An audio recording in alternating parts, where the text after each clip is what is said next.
माननीय सभापति महोदय,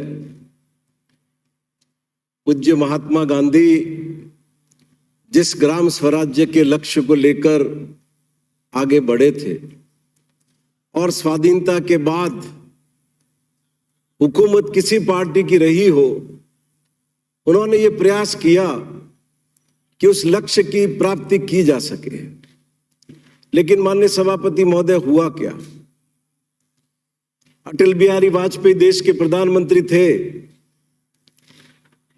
तब एक सम्मेलन हुआ था दिल्ली में।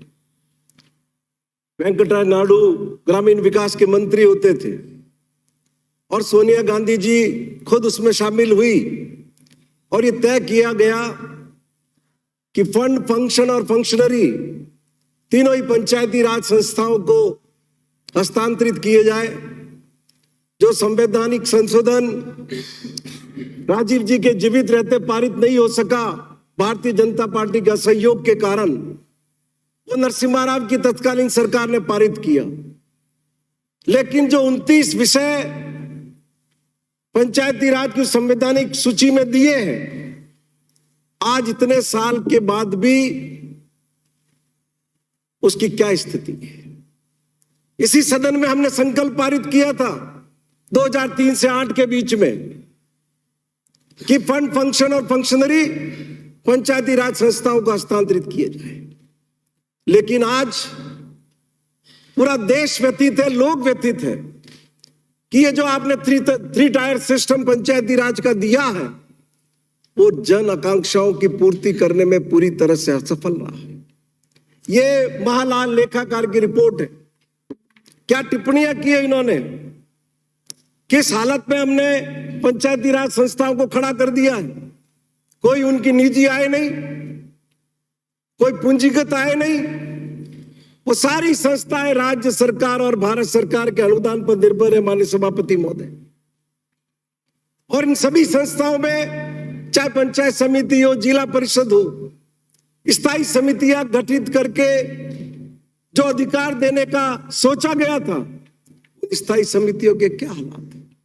कोई पूछता है उनके सदस्य को? और वो तो छोड़िए, पंचायत समिति और जिला परिषद सदस्य, जिला प्रमुख और प्रधान का चुनाव हो जाने के बाद एक रस्मी बैठकों के अलावा उनकी क्या पूछ?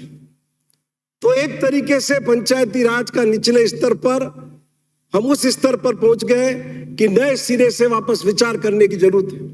माननीय सभापति महोदय, पहले वार्ड पंच प्रधान चुनता था, उसकी भागीदारी होती थी। सरपंच जिला प्रमुख चुनता था, उसकी भागीदारी होती थी। कभी भी प्रधान के दफ्तर में चला जाता था, वो मानता था कि मुझे बनाने में इसका सहयोग है। सरपंच जिला प्रमुख के दफ्तर में चला जाता था, उसको आदर और सम्मान प्राप्त होता था। आज हम कहां आकर के खड़े हो? मैं आपके माध्यम से विनती करना चाहूंगा पंचायती राज मंत्री से भी और इस सदन में बैठे हुए कांग्रेस और भारतीय जनता पार्टी दोनों के ही सदस्यों से, एक की यहां पर सरकार है, एक की दिल्ली में सरकार है, कि हमें वापस 3 टायर सिस्टम को छोड़ के उस पुरानी व्यवस्था पर आ जाना चाहिए, जिसमें वार्ड पंच की भी निर्वाचन में भागीदारी हो, सरपंच की भी निर्वाचन में भागीदारी हो। पंचायती राज व्यवस्था हमारे लिए कोई नई नहीं है, वैदिक काल में भी थी, बुद्ध के काल में भी थी, और वहां से हम जिस स्थिति पर आए। लेकिन आज नीचे हालात बहुत गंभीर है। ये माननीय सभापति महोदय, 2-3 में उदाहरण देना चाहूंगा जो ये महालेखाकार ने टिप्पणियां की है। क्या हालात है? आप किसी भी पंचायत समिति, जिला परिषद में रिकॉर्ड मांग लीजिए, पट्टा बही मांग लीजिए। पट्टा बही हर महीने की आखिरी तारीख को ग्राम पंचायत को पंचायत समिति में जमा करानी चाहिए। आपको किसी पंचायत की पट्टा बही वहां पर आपको नहीं मिलेगी। और इतना ही नहीं, भारत के महालेखाकार इस पंचायती राज विभाग से उपयोगिता प्रमाण पत्र मांगे तो वो भी ये पंचायती राज विभाग, माननीय सभापति महोदय, देने के लिए तैयार नहीं होता। ये सितंबर 2021, जनवरी 2022, फरवरी 2022, अप्रैल 2022, ये महालेखाकार की टिप्पणी है कि हमने इतने पत्र लिख दिए, लेकिन जिन उपयोगिता प्रमाण पत्रों की हम जानकारी मांग रहे हैं, विभाग हमें नहीं दे रहा। और माननीय सभापति महोदय, खाली ताजा वर्षों के नहीं, सालों साल के पिछले के, खाली इस 21-22 की रिपोर्ट के अंदर 10,000 उपयोगिता प्रमाण पत्रों का वर्णन दिया उन्होंने, जो 2018 से उपयोगिता प्रमाण पत्र बाकी है माननीय सभापति महोदय। और मैं आपको निवेदन करूंगा, काम कराने के क्या हाल है।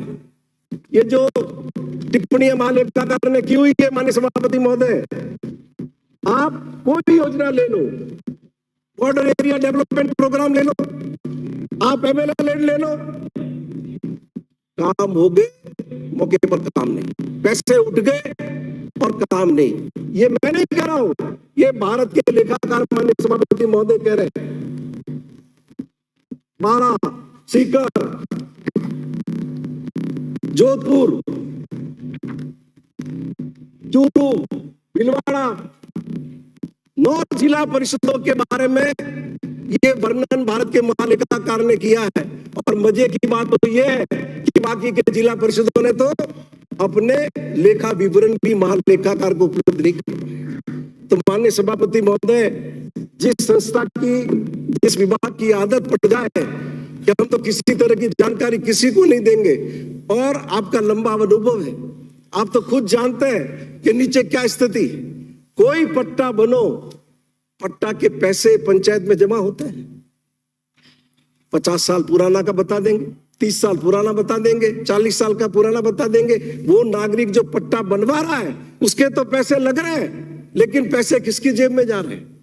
पंचायत के खाते में नहीं आ रहे।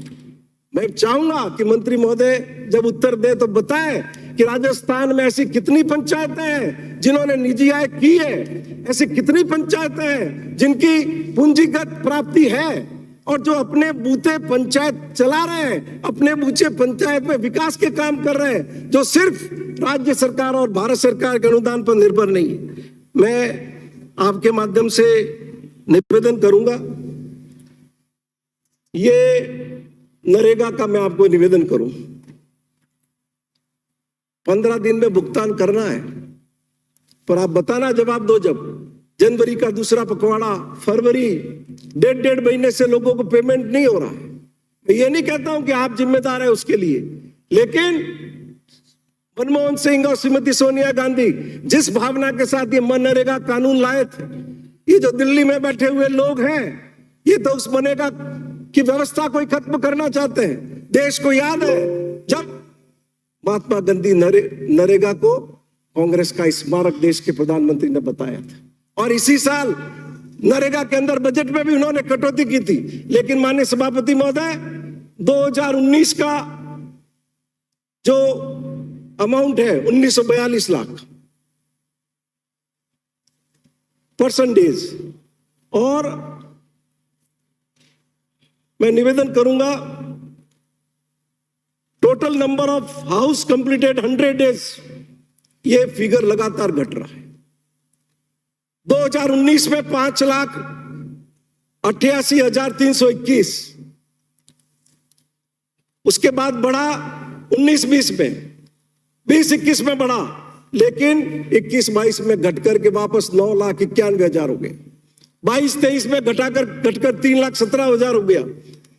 तो ये क्या कारण है कि ऐसी महत्वपूर्ण स्कीम जो गांवों के लिए संजीवनी साबित हुई है, उसमें माननीय सभापति महोदय लगातार कमी आ रही है, और दूसरी तरफ मटेरियल कंपोनेंट का पैसा का खर्चा बढ़ रहा है। मैं निवेदन करूंगा, नरेगा एक मजदूरी आधारित स्कीम है जो इसलिए लाई गई थी कि लोगों को रोजगार दिया जाए। आज जो 19-20 में मटेरियल का खर्चा 28.14% था, 19-20 में घट के 20 पे आया, 20-21 में 13 पे आया, लेकिन 21-22 में बढ़कर के 21.87 हो गया, और 22-23 में बढ़कर 32.15 हो गया। इसका क्या कारण है? एक तरफ मजदूरी के अवसर घटा रहे हैं और दूसरी तरफ मटेरियल कंपोनेंट का खर्चा बढ़ रहा है। अब मैं आपको निवेदन करूंगा, मुख्यमंत्री जी ने बहुत उदारता पूर्वक एक घोषणा की कि हम ग्रामीण क्षेत्र में जो 100 दिन काम लोगों को मिलता है वो बढ़ा करके 125 दिन करें। लेकिन क्या उसकी आपके विभाग की तैयारी थी? मैं निवेदन करूंगा आपसे, 3,16,000 परिवार 15 मार्च को ऐसे हैं जिन्होंने 100 दिन पूरे किए, और 15 मार्च को ही 2022 को 6,87,000 परिवार ऐसे थे जिन्होंने 100 दिन पूरे किए। क्या मैं पूछ सकता हूं कि 2022 की तुलना में 2023 में ये फर्क क्यों आया? और उन 3,16,000 में से भी जॉब कार्ड कितने के बड़े नए के? मात्र 2 लाख लोग। तो माननीय सभापति महोदय, जब तक आप विभाग को इस बात के लिए तैयार नहीं करेंगे, माननीय मुख्यमंत्री तो पूरे हिंदुस्तान में सामाजिक न्याय के मसीहा है और सोशल सिक्योरिटी के क्षेत्र के अंदर पूरे हिंदुस्तान को उनके अंदर ने एक दिशा दी है। लेकिन आपका विभाग निचले स्तर पर अगर लोगों को लाभान्वित करने के लिए तैयार नहीं होगा तो मुझे खेद है कि कितनी घोषणाएं करें हम, उसका लाभ लोगों को नहीं मिलेगा। और मैं निवेदन करूंगा, ये 15वें वित्त आयोग का फिगर मेरे पास है। मंत्री जी आप उत्तर दो तो बताना कि आप कितना खर्चा कम क्यों हुआ, क्यों आप पैसा खर्च नहीं कर पाए? आपके पास जिला परिषद मद में 1106 करोड़ रुपए उपलब्ध थे 22-23 के अंदर, और खर्चा आपने कितना किया? मात्र 97 करोड़। पंचायत समिति मद में 5,466 और खर्चा कितना किया? 477। और यही स्थिति आपकी ग्राम पंचायतों के मद में है। तो कौन से कारण है कि आपकी संस्थाओं के पास पैसा पड़ा हुआ है लेकिन आप पैसा खर्च नहीं कर पा रहे? कौन अधिकारी जिम्मेदार है? किसकी आपने जिम्मेदारी तय की है? हम लोग रोज देखते हैं माननीय सभापति महोदय, हर सोमवार को कभी मुख्य सचिव वीडियो कॉन्फ्रेंस कर रही है, कभी विभागों के प्रमुख सचिव कर रहे हैं, कभी माननीय मुख्यमंत्री जी कर रहे हैं, कभी माननीय मंत्री जी कर रहे हैं। तो जब सभी आप कर रहे हैं तो ये पैसा पड़ा हुआ क्यों रह जाता है? माननीय सभापति महोदय, मैं आपको निवेदन करूंगा, देश के प्रधानमंत्री ने वायदा किया था कोई गांव में घर ऐसा मजदूर का नहीं रहेगा कि जिसका कच्चा मकान रह जाए। तो आज राजस्थान के अंदर हमें बताओ तो सही कि आवास प्लस के ये 12 लाख आवेदन लंबित क्यों है? क्यों लोगों के मकान नहीं बने? पूरा डिटेल इसका खुलासा करो। और 21-22 के अंदर जो आवास मिले प्रधानमंत्री आवास अभी तक पूरे नहीं हुए।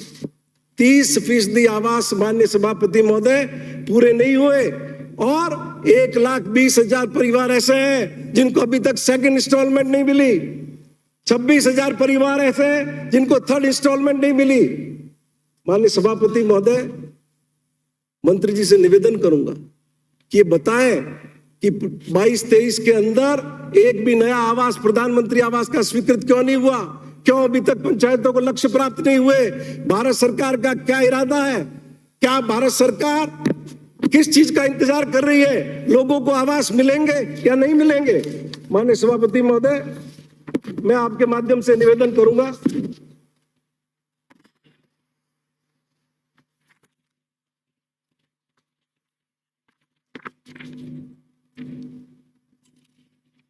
ये एक फिगर मेरे पास माननीय सभापति महोदय एक्सपेंडिचर का भी है। 21-22 में 1,058 करोड़ रुपए आपको मिले, और अवेलेबल टोटल अमाउंट आपके पास था 2,974.99 करोड़ रुपए। ये मैं अपनी इच्छा से नहीं कह रहा, ये आपके विभाग का प्रतिवेदन है, उसमें उल्लेख है। 2,974 करोड़ रुपए की अवेलेबल अमाउंट के अगेंस्ट में आपने खर्चा कितना किया? 696 करोड़ रुपए, जो टोटल अवेलेबल अमाउंट का सिर्फ 23.42% था।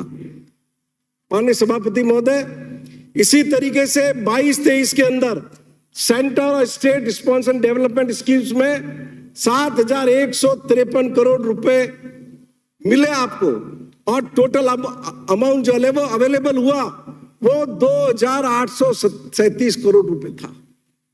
खर्चा कितना किया आपने? 423.55 करोड़ रुपए। माननीय सभापति महोदय, क्या गांवों में लोगों को विकास नहीं चाहिए? क्या गांवों में लोगों को नालियां नहीं चाहिए? क्या गांवों में लोगों को सीसी रोड नहीं चाहिए? क्या गांवों में लोगों को सामुदायिक भवन नहीं चाहिए? क्या गांवों में जो बच्चे हैं उनको खेल मैदान की 4 दीवारी नहीं चाहिए? क्या उनको खेल मैदान नहीं चाहिए? तो फिर आप ये ब्याज क्यों खा रहे हो? सरकार का पैसा आपके पास पड़ा हुआ है और आप इसमें खर्चा नहीं कर रहे। मैं माननीय सभापति महोदय निवेदन करूंगा आपको, समाप्त करें। कर रहा हूं मैं, प्रति परिवार के रोजगार के औसत दिवस, ये भी इनका प्रगति विवरण कह रहा है। 2019-20 में 59, 2020-21 में 61, 2021-22 में 60 और 2022-23 में 43। क्या कारण है?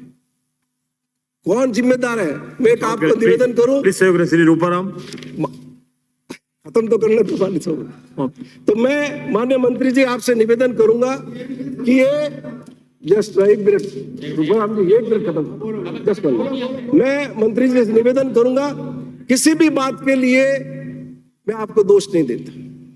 इस विभाग को ठीक करने के लिए बहुत इच्छा शक्ति की जरूरत है।